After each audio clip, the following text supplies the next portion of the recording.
All right, you should better hear me. So check it. I've been looking for the solution and trying to find a way to get where I could just record in the iOS when I want to, but at the same time be able to use the OP-1 to hear things back. And it's been feedback issues galore. Now, mind you, I've been trying on the iPad, and so you'll see I'm actually recording with the iPad right now, and the iPad Mini that is, and I'm using the iPhone to actually do this video or to show you. So it does work with the camera kit, and of course it does not power the OP-1, but the camera kit does have the power option on there. This is the lightning to USB. So I had to get a USB to USB, which I actually have a bunch of these, by the way. I have tons of cables just laying around for different reasons. It's almost like I'm trying to be a collector of them or something. But anyway, I've talked about that before.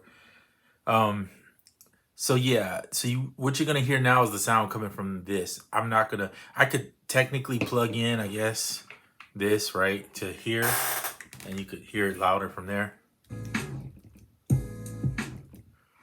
All right, but what I wanted to show you was what I did was I took the two parts. So I made two parts in this on the previous video I showed where I sampled and made two parts. And I know it's hard to see the iPhone. Let me see if I bring it closer to the screen. Would that help any? So I made two parts and renamed it, trying to keep that light out there. This one's main.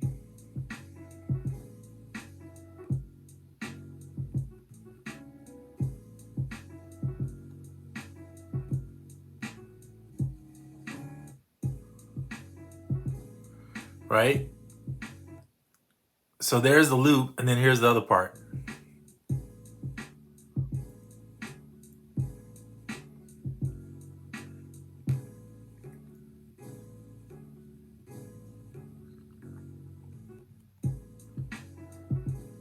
Right? It's the same thing I have here. So when people, I know we only have 4 tracks in OP-1, whatever. This is like the perfect travel solution and increases your tracks by far, because as great as the SP is, that's my dog coming in. What's up, T? And she left. As big as the SP is, it's not, to me, in my opinion, it's not gonna be, I'm gonna push this door up, the best travel thing. I mean, it's just a lot to take with you, especially if you want to take your OP-1 or something like that, or you have another small thing you want to take for music. The phone is obviously the easiest because most people take their phone with them anyway. I want to take the iPad too. So I have two solutions. So I'm still looking for the solution, but now I think I found it. Because if I can get the camera kit for the USB-C, then I pretty much will have another solution to it. Now, ideally, it would be cool if I could just run a straight cable from the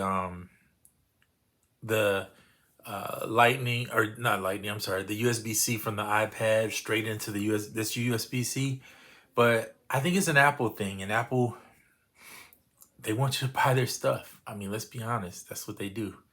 They get you in the family, and then they, you know, get you to buy their stuff, which is okay to some degree because I like a lot of their stuff anyway. But yeah, so this is a great solution to be able to do your songs on the go and use your OP-1, or let's say you even have a SP. You could do this technically with the SP. So let's say you have the SP, you don't want to use the maybe you don't want to build it all inside the SP. You want to build it in something else so you can just move the files out. The phone, right? Being able to have the camera kit and a USB to USB-C. Now you can plug in and you should be able to send your sound. I'll try that in a video just or off camera too to be sure what I'm saying is true. But based on what I know, it should be true because the SP, the not SP, the SP can power, or the iPad rather. I'm really stumbling over words. The iPad can power the SP through the USB. I already know that for a fact.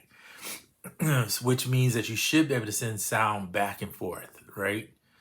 But the camera kit may be the solution and maybe the thing that finishes the job to get it done, where you can transfer the sound. And it's way more than portable versus like trying to buy a whole sound card. I mean, the TX 6 is amazing, but it's too expensive. I mean, this is expensive too, but they're just expensive to try to get all those devices just to be able to do something that you should be able to do with your phone. And to me, this is a game changer, because I also like the fact that, now mind you, the sound, you hear it coming out of the speakers there, but I'm going to take that off so it's not coming out of speakers. So let's say you didn't have your speakers and all that. Here you go. I'll have to turn up here. Hold on, let me do, now that was supposed to work just fine. Okay. You got to turn the volume. I think this is, oh, it's a little loud there. So that may not come through the speakers very clear.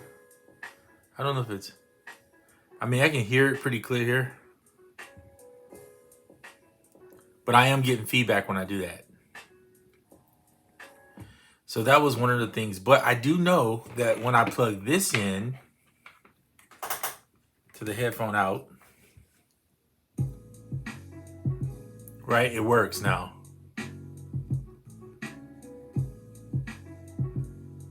And I'm not hearing it out of the speaker. So it must, if the cables are working properly, and all the tests I've been doing and other people have been doing for me too, if the headphone, if everything works properly, it should work. So I should be able to take whatever headphones I have. Like, let's say I have these, right? They're the typical ones I use, the Audio Technica.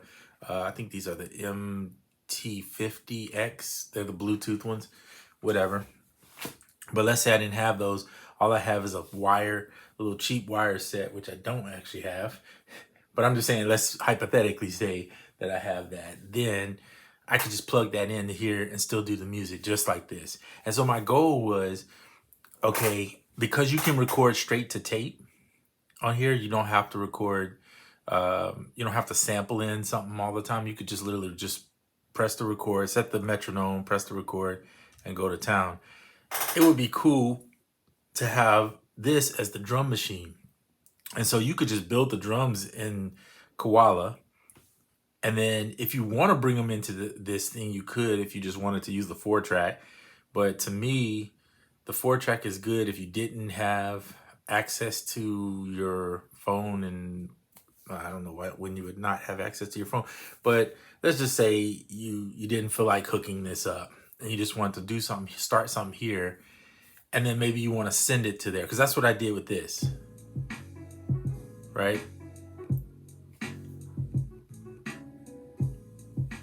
All I did was, no, we don't need to mix that. All I did was send it there.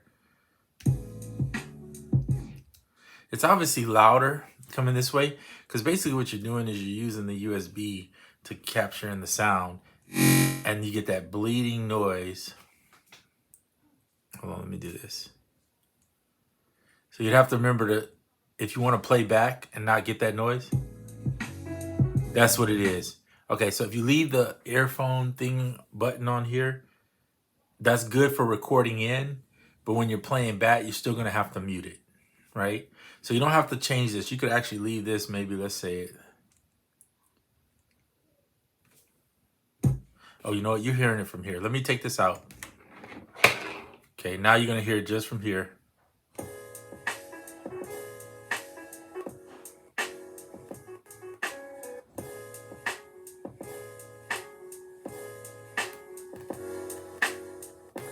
I'm gonna leave mine at 0 because I don't want it.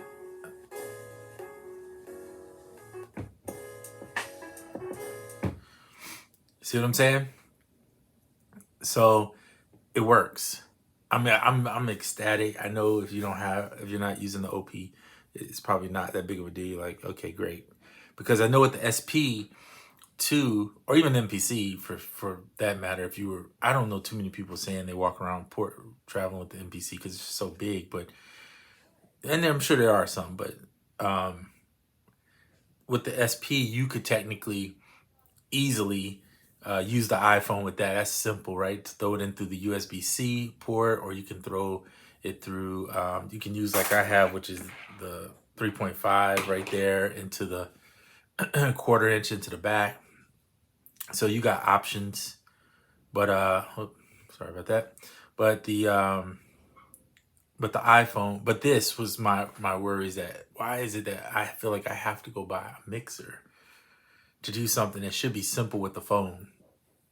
And it is. It's just a matter of Apple's camera kit needing. So anyway, I made this video way longer than what it should be, but I just wanted to explain why it was a thing, because of the search. And now the search is over, in my opinion, because this is a great solution that doesn't require me having to go out and buy a whole new interface or some type of device to try to figure out how I'm gonna record the music. I can just do it right to the phone. This changes the dynamics of saying, well, I only have 4 tracks. Though I still want this thing to have 8. In my personal opinion, it should be able to have 8, so I can take my drums and separate them as I want to.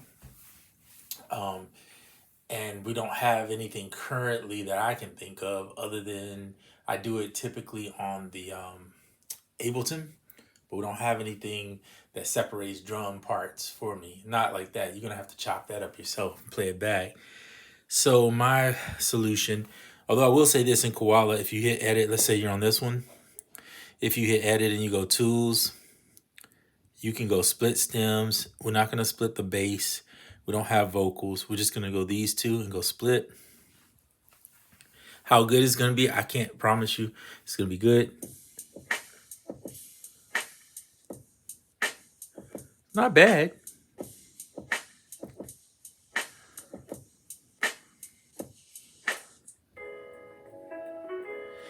I can separate those 2 parts technically, so that's not a worry. That's easy to separate, right? Because I can just mute the track and then play out the part that I need to play. The issue is separate, once you record all the drums together, that's what you got. So now you can record the drums in here, do all the rest of the parts in here, and then send them out after you finish, right? Use the drums as just like basically using this as a drum machine just hooked to your OP-1. Anyway, I said I was gonna make this short. We're already 12 and a half minutes in. That's the end of this video.